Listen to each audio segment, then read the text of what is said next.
Selamat berjumpa kembali mahasiswa Universitas Terbuka, program studi pengelolaan lingkungan yang mengambil mata kuliah Link 1123, yaitu pengelolaan limbah padat, cair, gas, dan B3. Pada kesempatan kali ini akan dibahas mengenai pencemaran udara yang akhir-akhir ini sangat mengganggu lingkungan kita. Saudara, setiap waktu kita bernafas, seorang dewasa rata-rata menghirup lebih dari 3.000 galon atau 11,4 meter kubik udara setiap hari. Walaupun tidak terlihat oleh kasat mata, pencemar di udara mengancam kehidupan kita dan juga makhluk hidup lainnya.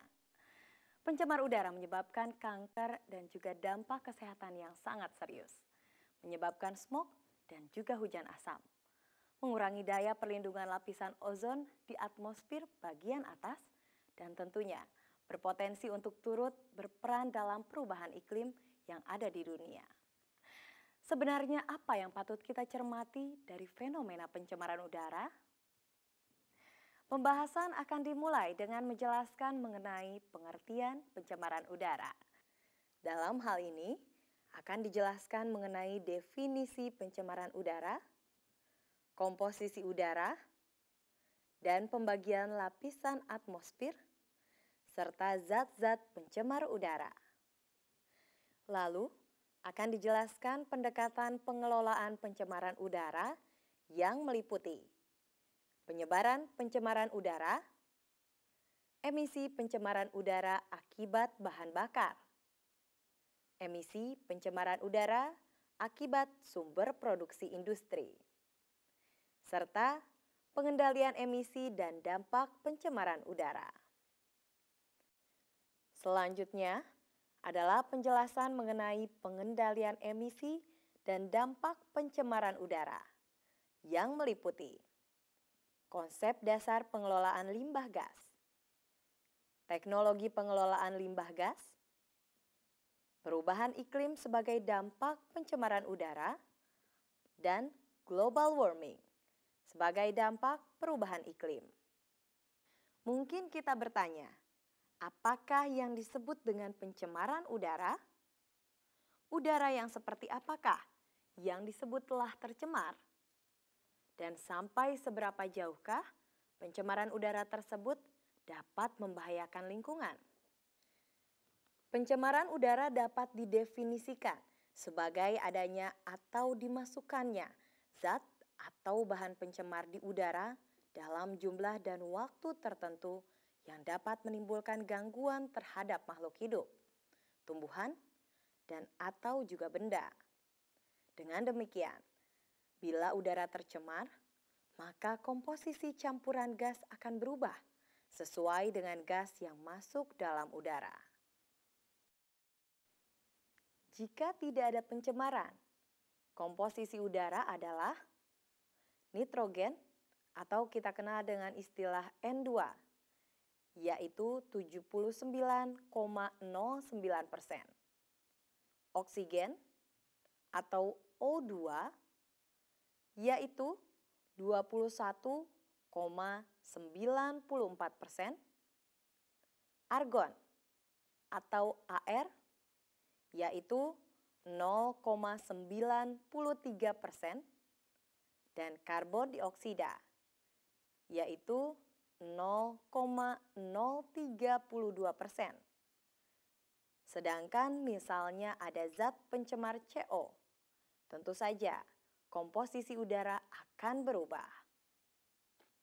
Perubahan kualitas udara dapat disebabkan oleh faktor alamiah, misalnya debu letusan gunung berapi, debu karena tiupan angin, dan faktor karena kegiatan manusia.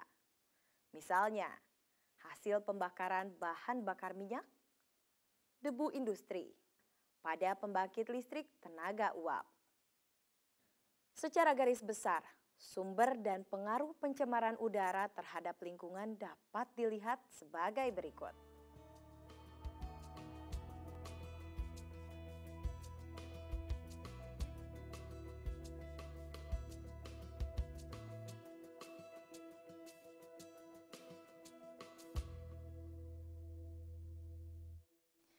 Sebenarnya, bagaimanakah pencemaran udara di atmosfer?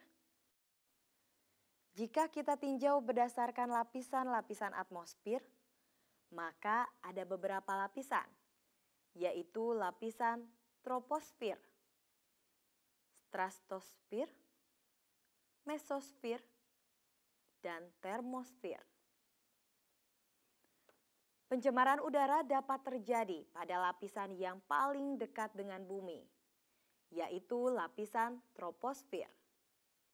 Pada lapisan ini, pencemaran udara yang terjadi yang sangat penting adalah meningkatnya zat-zat penyebab efek rumah kaca, seperti COX, CFC, CH4, NO, ataupun CF4.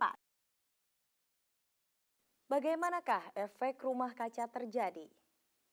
Dan mengapa disebut efek rumah kaca? Seorang ahli matematika dari Prancis, Jean Fourier, pada tahun 1822 mempersamakan atmosfer bumi dengan kaca dari rumah kaca. Atmosfer seperti halnya rumah kaca, melewatkan cahaya tampak matahari hingga menghangatkan permukaan bumi. Dengan demikian, tanpa atmosfer, maka bumi akan dingin.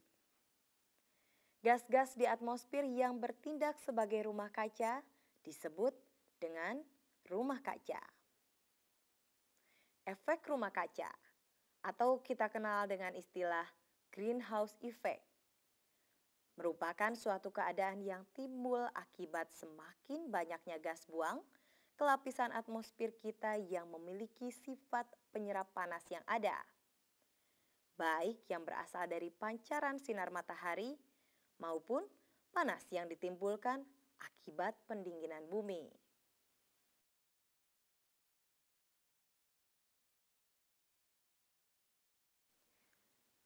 Selain dapat menyebabkan efek rumah kaca, zat-zat pencemar udara tersebut dapat pula mengganggu kesehatan manusia. Misalnya SO2 yang dapat menyebabkan iritasi pada saluran pernafasan. Serta CO dapat berikatan dengan hemoglobin sehingga menyebabkan fungsi darah sebagai transfer oksigen akan berkurang. Dalam konsentrasi yang tinggi akan menyebabkan pusing, mual, pingsan, kesukaran bernafas, dan akan menyebabkan kematian. Pencemaran NOx dapat menyebabkan infeksi saluran pernafasan serta partikulat atau debu yang dapat menyebabkan penyakit paru-paru. Sekarang akan diuraikan mengenai penyebaran pencemaran udara.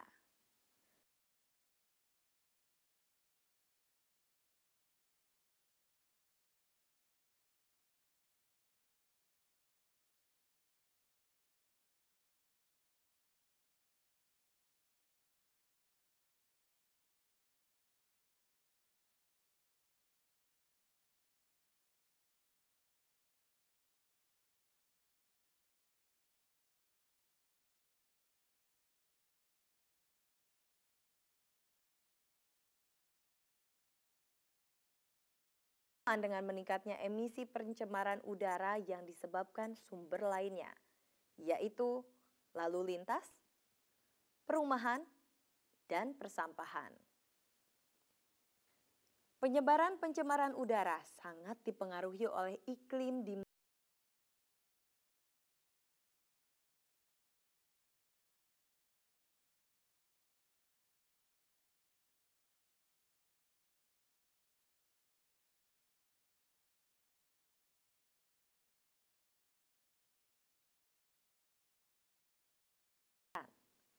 kecepatan angin pun tergantung pada ketinggian. Semakin tinggi tempat, maka kecepatan angin pun semakin cepat. Oleh karena itu, untuk industri, semakin tinggi cerobong yang digunakan,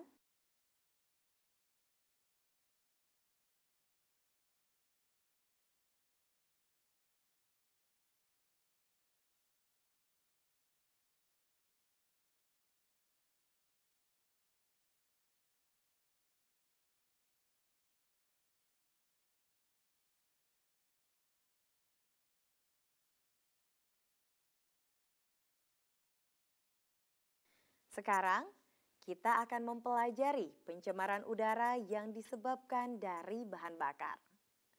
Seperti kita ketahui, pemakaian bahan bakar sebagai sumber energi telah mendominasi kegiatan industri di Indonesia. Tentu saja, pemakaian bahan bakar fosil ini akan memberikan dampak, yaitu emisi pencemar udara, di antaranya CO, hidrokarbon, NOx, partikulat, dan XOX. Sektor yang paling dominan dalam menyumbangkan emisi pencemar udara adalah transportasi. Besarnya kontribusi emisi pada sektor ini tidak saja ditentukan oleh volume lalu lintas dan jumlah kendaraan, tetapi juga oleh pola lalu lintas dan sirkulasinya dalam kota, khususnya di pusat kota dan juga perdagangan. Sering terjadinya kemacetan akan menyebabkan turunnya efisiensi penggunaan bahan bakar disertai dengan tingkat emisi yang jauh lebih besar, terutama untuk CO dan hidrokarbon. Lain halnya dengan emisi yang disebabkan oleh produksi industri. Sektor ini memberikan emisi yang terbesar untuk NOx, partikulat, dan yang terbesar adalah SOx. Hal ini disebabkan penggunaan bahan bakar dengan berat residu dan juga solar dalam jumlah yang besar. Adanya emisi SOx dan NOx ini dapat menyebabkan terjadinya hujan asam. Apa yang disebut hujan asam tersebut? Hujan asam merupakan istilah umum untuk menggambarkan turunnya asam dari atmosfer ke bumi. Sebenarnya turunnya asam dari atmosfer ke bumi bukan hanya dalam kondisi basah, tetapi juga kering. Sehingga dikenal pula dengan istilah deposisi atau penurunan atau pengendapan basah dan deposisi kering. Ketika hujan asam ini mengenai tanah, ia dapat berdampak buruk bagi tumbuhan dan juga hewan. Tergantung dari konsentrasi asamnya, kandungan kimia tanah, buffering capacity, atau kita kenal dengan istilah kemampuan air atau tanah untuk menahan perubahan pH, dan jenis tumbuhan atau hewan yang terkena. Meskipun industri dianggap sebagai sumber pencemaran udara, tetapi tidak semua industri mengeluarkan emisi pencemar. Ada industri-industri tertentu yang mengeluarkan pencemar yang sangat spesifik. Misalnya, industri semen akan memberikan pencemaran debu dalam intensitas yang tinggi akibat penggunaan bahan bakunya, ataupun industri serat rayon yang akan mengemisikan H2S yang timbul dari prosesnya. Lalu apa hubungan antara pencemaran udara dengan perubahan iklim dan global warming yang banyak dibicarakan saat ini? Global warming atau pemanasan global adalah meningkatnya suhu rata-rata permukaan bumi sebagai akibat meningkatnya jumlah emisi gas rumah kaca di atmosfer. Perubahan iklim disebabkan antara lain peningkatan temperatur global dari tahun ke tahun, diawali dengan terjadinya efek rumah kaca yang diakibatkan oleh meningkatnya emisi gas rumah kaca atau GRK seperti karbon dioksida atau CO2, metana atau CH4, dinitrooksida atau N2O, dan klorofluorokarbon atau CFC, sehingga energi matahari terperangkap di dalam atmosfer bumi.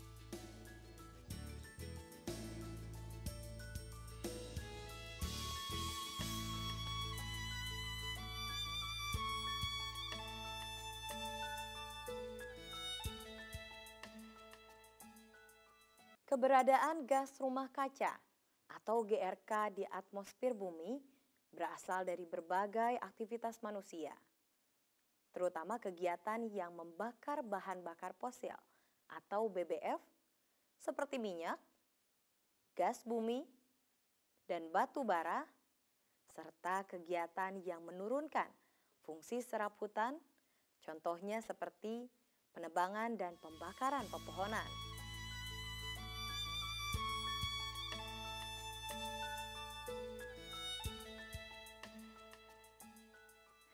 Sekarang, bagaimana dengan pengendalian emisi-emisi tersebut?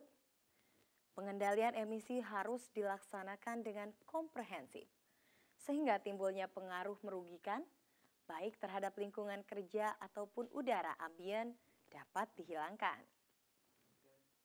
Beberapa contoh pengendalian emisi yang disebabkan transportasi adalah yang pertama, pemberian izin bagi angkutan umum kecil hendaknya lebih dibatasi.